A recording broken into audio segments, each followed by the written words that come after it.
Oke, Assalamualaikum warahmatullahi wabarakatuh. Selamat malam semuanya. Alhamdulillah pada kesempatan kali ini kami kelompok 7 diberikan kepercayaan untuk memaparkan materi sesi ke-11 bisnis digital yaitu perencanaan usaha. Sebelumnya izin kami memperkenalkan diri. Di kelompok 7 kami beranggotakan 6 orang. Yang pertama ada saya, Dede. Ada juga Faiz Hibatul, ada Putri Julianti, Vela Salsabila, Jihan Nuralisa, dan Alifa Maulidawati.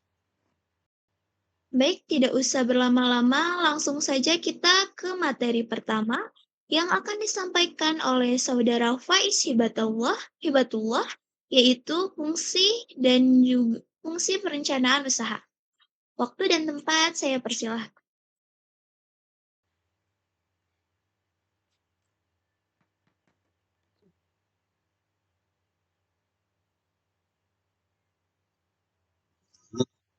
Perencanaan usaha adalah proses menyusun tujuan dan langkah-langkah strategis untuk mencapai tujuan bisnis. Nah, perencanaan ini berfungsi sebagai pedoman agar kegiatan usaha berjalan secara terarah, terstruktur, dan mampu beradaptasi dengan kondisi. Selain itu, perencanaan usaha juga dapat membantu pelaku bisnis mengantisipasi perubahan pasar dan lingkungan usaha, sehingga keputusan yang diambil lebih tepat dan efektif. Nah, yang selanjutnya itu ada fungsi perencanaan.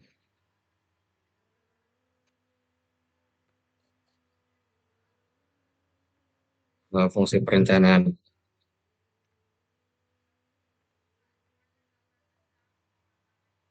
Fungsi perencanaan itu ada ini memberikan arah kegiatan bisnis sehingga setiap aktivitas berjalan sesuai tujuan.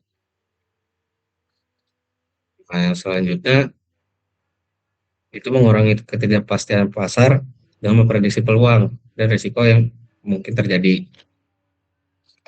Yang ketiga, ada meningkatkan efisiensi dan efektivitas operasional itu melalui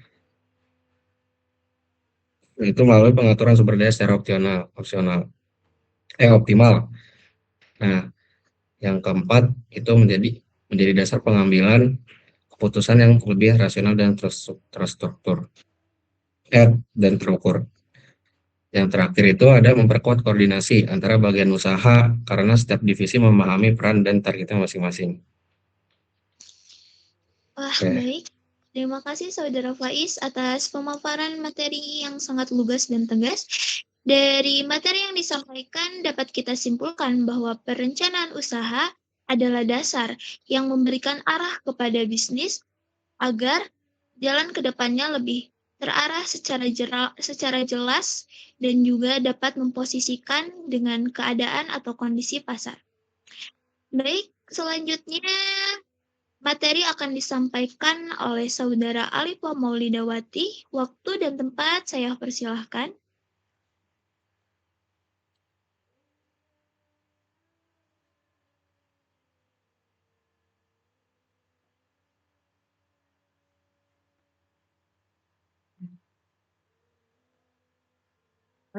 Komponen utama terdiri dari 4. Pertama, ada profil usaha, menjelaskan identitas bisnis seperti nama, kemudian jenis usaha, visi misi, dan keunikan produk dan jasa. Yang kedua, ada analisis pasar dan pesaing, di mana menggambarkan kondisi pasar tersebut, kebutuhan konsumen, serta posisi bisnis di bidang kompetitor. Yang ketiga, strategi pemasaran yang berisi cara mencapai target pelanggan melalui STP, marketing mix, kemudian promosi. Yang keempat, yaitu operasional dan keuangan, yang mencakup alur kerja, kemudian kebutuhan sumber daya, struktur tim, serta rencana pendapatan dan modal. Yang selanjutnya, analisis pasar dan pesaing. Analisis pasar memiliki 4 bagian yang dimana pertama, analisis kebutuhan konsumen, kedua, tren industri dan dinamika pasar, ketiga, segmentasi, targeting, kemudian positioning, STP, yang keempat yaitu peluang pertumbuhan pasar. Nah, kemudian analisis pesaing terdapat 3, yaitu di mana pertama, identifikasi pesaing langsung dan tidak langsung. Yang kedua itu analisis SWOT pesaing. Yang ketiga yaitu menentukan keunggulan kompetitif diferensiasi. Baik, terima kasih Saudari Alifa atas pemaparan materinya. Dari apa yang telah disampaikan, dapat kita ambil kesimpulan bahwa untuk mengetahui kegiatan atau keadaan eksternal bisnis, kita bisa melakukan analisis pasar dan pesaing terlebih dahulu untuk menentukan posisi bisnis yang lebih kuat dan lebih kompetitif. Untuk materi selanjutnya akan disampaikan oleh Saudari Jihan Beralisa. Waktu dan tempat saya persilahkan. Baik, yang selanjutnya ada strategi pemasaran. Yang pertama ada STP, segmentasi, targeting, dan positioning. Strategi ini digunakan untuk menentukan pasar yang akan dibidik. Segmentasi dilakukan dengan membagi pasar ke dalam kelompok tertentu, lalu memilih segmen yang paling potensial sebagai target. Selain itu, produk diposisikan agar memiliki ciri atau keunggulan yang jelas sehingga mudah dikenali dan diingat konsumen. Yang kedua adalah marketing mix. Marketing mix mencakup pengelolaan unsur penting dalam pemasaran yaitu produk, harga, tempat, dan promosi. Dalam bisnis jasa bisa ditambah 3 elemen, yaitu people, process, physical evidence. Tujuannya memastikan setiap aspek pemasaran berjalan seimbang agar produk mudah diterima konsumen. Yang ketiga ada digital marketing. Penggunaan strategi pemasaran berbasis digital seperti SEO, iklan media sosial, dan konten marketing. Teknik ini dilakukan untuk memperluas jangkauan promosi, meningkatkan visibilitas bisnis, dan menarik lebih banyak calon pelanggan melalui platform online. Selanjutnya, ada rencana operasional. Rencana operasional dibagi menjadi 3. Yang pertama ada proses bisnis dan alur produksi. Bagian ini menjelaskan langkah-langkah kerja mulai dari input sampai output. Alurnya mencakup bagaimana produk dibuat atau layanan diberikan, agar kegiatan operasional berjalan teratur dan konsisten. Yang kedua, kebutuhan sumber daya. Menjelaskan apa saja yang dibutuhkan dalam menjalankan operasi, seperti tenaga kerja, bahkan bahan baku, serta peralatan pendukung. Semua kebutuhan dihitung agar proses produksi tidak terhambat. Yang ketiga ada SOP atau Standar Operating Procedure, yaitu aturan kerja yang menjadi pedoman agar setiap kegiatan dilakukan dengan standar yang sama. Dengan SOP, proses operasional menjadi lebih efisien, terukur, dan meminimalkan kesalahan. Baik, terima kasih penjelasan yang bagus yang telah disampaikan oleh Saudari Jihan. Dapat saya simpulkan bahwa pemasaran dan kegiatan operasional adalah 2 hal yang saling mendukung, di mana pemasaran berperan penting dalam kegiatan marketing kepada pelanggan, sedangkan operasional berperan penting dalam menjaga proses pemproduksian produk yang konsisten secara kualitas dan juga secara kuantitas. Baik, tidak usah berlama-lama, kita langsung ke materi selanjutnya yang akan disampaikan oleh Saudari Vela Salsabila. Waktu dan tempat saya persilahkan. Keuangan. Slide ini menjelaskan bagian perencanaan keuangan dalam bisnis digital. Intinya meliputi yang pertama proyeksi pendapatan dan biaya, yaitu menentukan berapa banyak pendapatan yang diperkirakan masuk dan biaya yang akan dikeluarkan. Ini penting untuk melihat apakah bisnis bisa berjalan dengan sehat. Yang kedua, ada modal awal dan sumber pendanaan. Menjelaskan berapa modal yang dibutuhkan saat memulai bisnis dan dari mana modal itu berasal. Contohnya dari tabungan pribadi, investor, pinjaman, crowdfunding, dan lain-lain. Yang ketiga ada arus kas dan BEP atau break even point. Arus kas, keluar masuknya uang dalam bisnis. BEP, titik impas, yaitu kapan bisnis mulai tidak merugi. Pendapatan sama dengan pengeluaran. Next. Ada analisis risiko. Slide ini membahas potensi risiko yang mungkin dialami bisnis serta cara mengatasinya. Yang pertama ada risiko pasar, operasional, dan keuangan. Risiko pasar contohnya perubahan tren persaingan dan kebutuhan pelanggan. Risiko operasional contohnya kesalahan proses kerja, teknologi bermasalah, supply chain, dan lain-lain. Risiko keuangan, kerugian, arus kas tidak stabil, dan gagal bayar. Yang kedua ada risiko hukum dan regulasi, berhubungan dengan aturan pemerintah, izin usaha, perlindungan data, pajak, dan regulasi industri digital. Yang ketiga ada strategi mitigasi. Langkah-langkah untuk mengurangi dampak resiko, misalnya yang pertama ada diversifikasi produk, yang kedua ada backup system, yang ketiga ada kepatuhan hukum, dan yang terakhir ada pengelolaan dana darurat. Wah, materi yang sangat bagus. Terima kasih Saudari Vela. Dari materi yang disampaikan, kita dapat menyimpulkan bahwa perencanaan keuangan adalah cara awal kita menentukan apakah bisnis yang ingin kita jalankan itu layak atau tidak secara keuangan, karena yang namanya bisnis harus memberikan untung. Jadi apakah bisnis tersebut akan memberikan untung atau kerugian di depannya, kita harus cari tahu sebelumnya. Selain itu, ada juga analisa risiko yang membantu kita mengantisipasi dari awal hal-hal apa saja yang akan terjadi ke depannya agar kita dapat menjalankan bisnis lebih stabil. Baik, kita langsung lanjut saja ya ke materi selanjutnya yang akan disampaikan oleh Saudari Putri Julianti. Waktu dan tempat saya persilahkan.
Baik, terima kasih Saudara dari Putri atas materi yang disampaikan.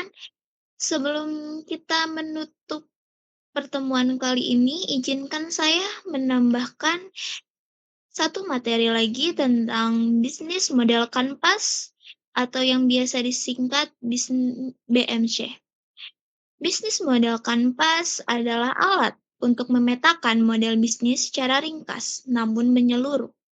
Dalam BMC ini terdapat 9 elemen utama, yaitu ada customer segment yang menentukan pada siapa produk kita ditawarkan atau siapa pelanggan kita. Lalu ada value proposition, yaitu nilai utama yang hendak kita tawarkan. Ada juga channel, yaitu cara produk disalurkan. Dan ada customer relationship, yaitu bagaimana cara atau bagaimana hubungan antara pelanggan dan produsen. Selain itu, BMC juga menunjukkan sumber pendapatan, revenue stream, sumber daya penting yang harus dilakukan, key activities, serta mitra yang mendukung operasional, yaitu key partnership. Semua ini dilengkapi dengan struktur biaya, cost structure, sehingga kita bisa melihat gambaran lengkap bagaimana bisnis menciptakan nilai dan menghasilkan keuntungan. Dengan kata lain, BMC adalah alat untuk mengatur bisnis dengan semua aspeknya dalam satu genggaman. Terdengar praktis dan menarik, bukan? Lalu dari semua materi yang telah disampaikan dari pemateri hebat kita kali ini, kesimpulan yang dapat diambil adalah perencanaan usaha merupakan fondasi utama untuk menjalankan bisnis dengan efektif. Dengan dokumen yang fleksibel dan terus diperbarui, peluang keberhasilan jangka panjang akan jauh lebih besar. Baik, sebelumnya saya ucapkan banyak-banyak terima kasih untuk teman-teman yang sudah mau meluangkan waktunya menjadi pemateri di malam ini. Terima kasih atas materi yang disampaikan, semoga bermanfaat untuk kita semua. Saya rasa pertemuan kali ini cukup sampai di sini. Sekian dari kami.